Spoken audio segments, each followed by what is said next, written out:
यंदा लालबागचा राजा 33 तास उलटून गेले तरी काही विसर्जित होत नव्हता. याचं कारण बाप्पा रुसला असेल का?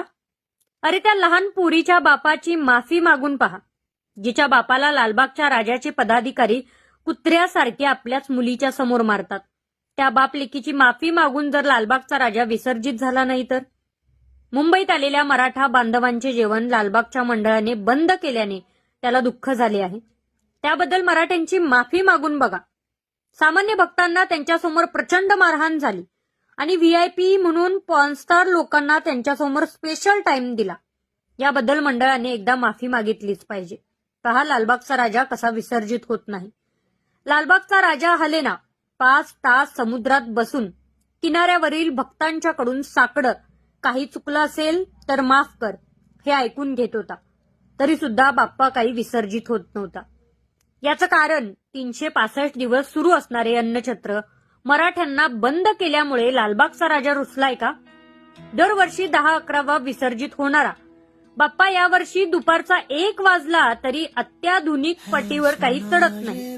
खरं तर लालबागचा राजा हा कोळी बांधवांचा, गोरगरिबांचा होता. आता तो अंबानींचा झालाय. देव सुद्धा कंटाळलाय रे तुम्हाला.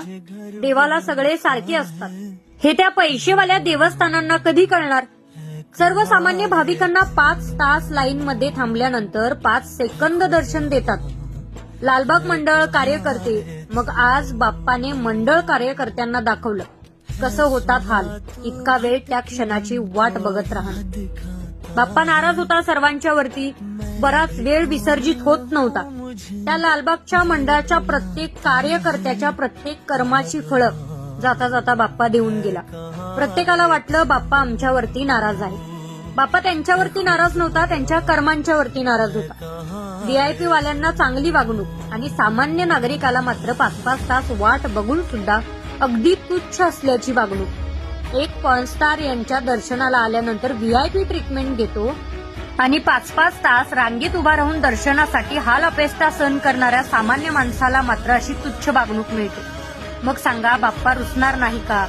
ही शिकवण आहे कोळी बांधवांच्या झालेल्या अपमानासाठी आणि मराठ्यांच्या झालेल्या अपमानासाठी.